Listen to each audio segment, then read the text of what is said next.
नमस्कार, तुमचं सगळ्यांचं स्वागत आहे माझ्या एका नवीन ब्लॉगमध्ये। आणि आजचा दिवस मला खूप छान जाओ ही स्वामीचरणी प्रार्थना। आणि आज गजानन महाराज प्रकट दिन आहे, तर आता आम्ही तयार होऊन चालले संध्याकाळी तिथे प्रसाद वगैरे पण असतो, पण काय मी ह्याला जास्त वेळ थांबणार नाहीये। पण ते एकदम छान असतं, तिथे कीर्तन महोत्सव वगैरे इतकं छान असतं ना, तर दाखवेन मी तिथली क्लिप नक्की ॲड करेन। आणि व्हिडिओमध्ये एक सरप्राईज आहे, तर नक्की व्हिडिओ शेवटपर्यंत बघा, कारण आज एक इच्छा पूर्ण झाली। बरेच दिवस लागले पण एक इच्छा आज पूर्ण झाली। तर काय सरप्राईज आहे ते नक्की आवर्जून बघा शेवटपर्यंत। तर आपण आता भेटू मंदिरामध्ये, चला बाय बाय। गजानन महाराजच्या प्रकट दिनाचा दिवस म्हणजे आपोआप पावलं मंदिराकडे वळली जातात। आणि असं माझंच नाही, बऱ्याच जणांचं असं होतं की बरेच जण त्या दिवशी मंदिरामध्ये येतात आणि पूर्ण जत्रा असल्यासारखं हे वाटत असतं। दरवर्षी गजानन महाराज प्रकट दिन तिथे साजरा केला जातो आणि सजावट आणि तिकडचं एवढं छान असं बघण्यासारखं असतं ना, एक माझ्या मनाला प्रसन्नता येते। दरवर्षी न चुकता आम्ही तिथे जात असतो आणि प्रचंड गर्दी असते। आणि संध्याकाळी मेन काही जणांना जर गेलो 7:30 वाजेपर्यंत फारच गर्दी होऊन जाते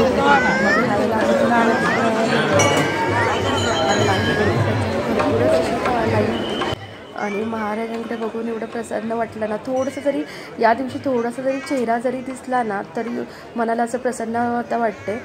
आणि मग आता आमचं दर्शन घेतलं, मुखदर्शन झालं आमचं। मी ना आता मुखदर्शनच घेतलं, कारण प्रचंड लाईन सर्व लाईन आणि एवढी सर्व लाईन होईपर्यंत मला बराच वेळ जाईल।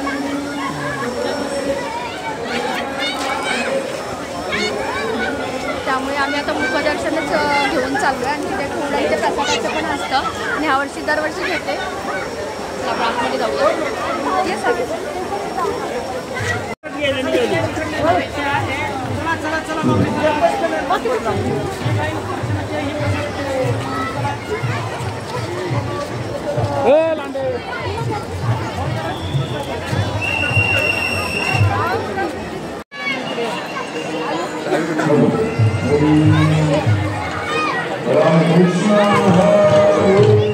लेट होईल ना आपल्याला प्रसाद खात असतो, तर घरी पण आले पण आला नाही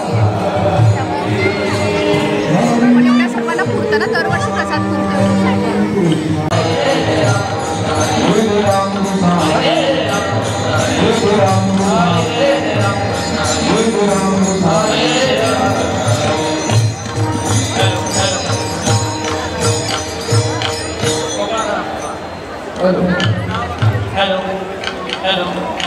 सुंदर पे ध्यान हो भूदेवा, सुंदर पे ध्यान हो भूदेवा।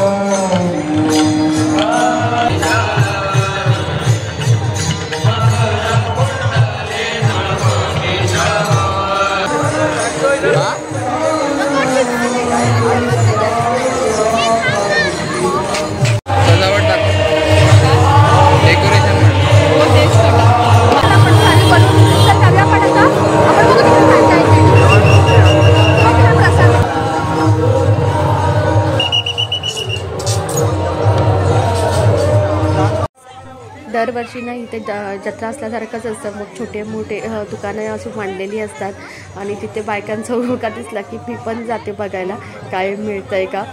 आणि अशा वस्तू वेगळ्या वस्तू दिसत असतात। आणि मग म्हटलं बांगड्या दिसल्या, बांगड्या छान होत्या, म्हटलं बघूया आपण घेऊया, काहीतरी घालायला होतात। एक बांगडी घालायला वाटते गेले। साडीचं तर आधीच बलून घेऊन झाला होता, मी पण थोड्याफार प्राईस काढल्या, कानातले, बांगड्या, पर्स, असं पूर्ण जत्रा असल्यासारखं असतं, खेळणी मुलांची। आणि मुलांना तेवढा एक हे पण मिळतं, जत्रा काय असते हे अनुभवायला पण मिळतं। म्हणून मग म्हटलं म्हणून सावीला पण घेऊन गेलेले, त्याची एक्झाम आहे चालू, त्यामुळे मग त्याला काही घेऊन नव्हतं गेलो आणि त्यामुळे घरी पण लवकर यायचं होतं। मग दर्शन वगैरे झालं, थोडंफार फिरलो आम्ही तिथे आणि मग घरी यायला सेलिब्रेशन करायचं आहे। मग म्हटलं चला आपण जाऊया शॉपमध्ये। आणि आता मी शॉपमध्ये चालले। हो हो हो हो हां, चला आता आलोय। आता कुठल्या शॉपमध्ये आलो ते कळलं। हां चल इकडे इकडे इकडे। हां बलून छान आहे।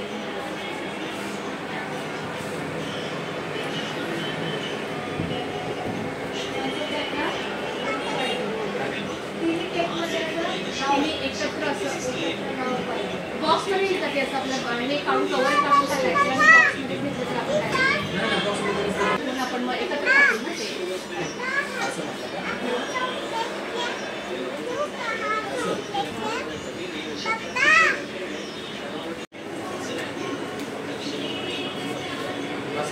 हां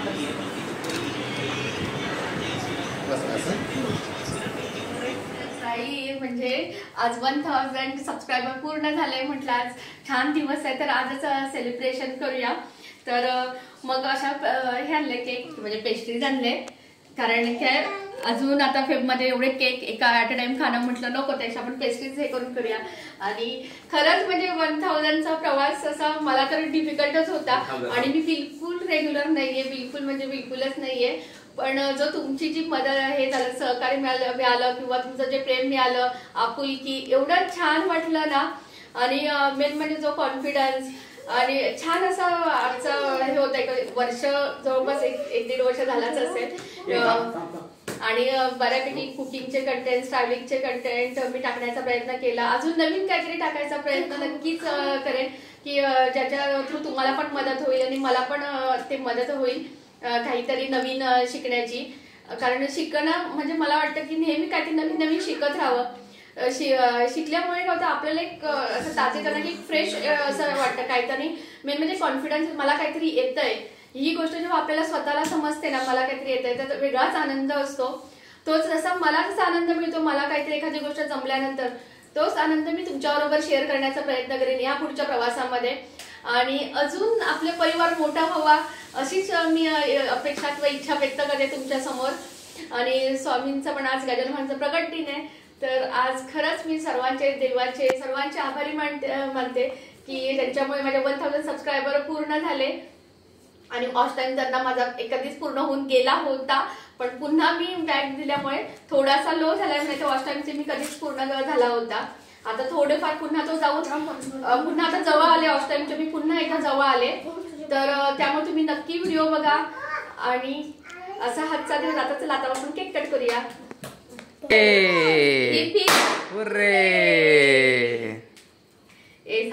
सावीला आमच्या, कारण आमची सुरुवात तर म्हणा सावीपासूनच झाली होती. पहिला व्हिडिओ जर असेल तर तो सावीचा होता. हा आणि पहिलीच म्हणजे सावी लहान होती तेव्हाचाच पहिला व्हिडिओ.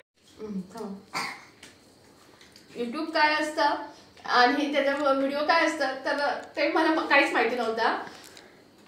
तर ते मला कोविडमध्ये आण्याने दाखवलंय हे युट्यूब असतं आणि इथे बरीचशी हे करतात. तो स्वतः करायचा.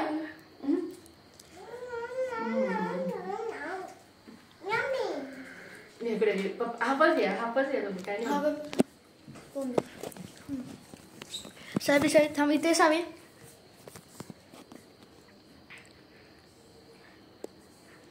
आणि माझी सर्वात मोठी सपोर्ट सिस्टीम ज्यांना मी कॅमेरामॅन बनवते.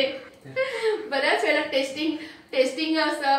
सावी सावी सावी थांब 2 मिनिटं. मी कधी कॅमेरामॅन बनवते, पदार्थांची टेस्टिंग असते. बऱ्याच वेळा रेसिपी मी उशिरा पण शूट करते, संध्याकाळी किंवा रात्री असं. पण बऱ्यापैकी मी शूट करताना ह्यांनाच सांगते शूट करा म्हणून. तर माझी सपोर्ट सिस्टीम लवकरच आपलं वॉचिंग अवर्स पण कम्प्लीट होऊ दे. सावी आणि असा सेलिब्रेशनचा ब्लॉग होता. आणि आजचा माझा तुम्हाला ब्लॉग आवडला असेल तर नक्की चॅनलला सबस्क्राईब करा. आणि असंच भेटू आपण पुढच्या ब्लॉगमध्ये. तोपर्यंत बाय बाय, टेक केअर.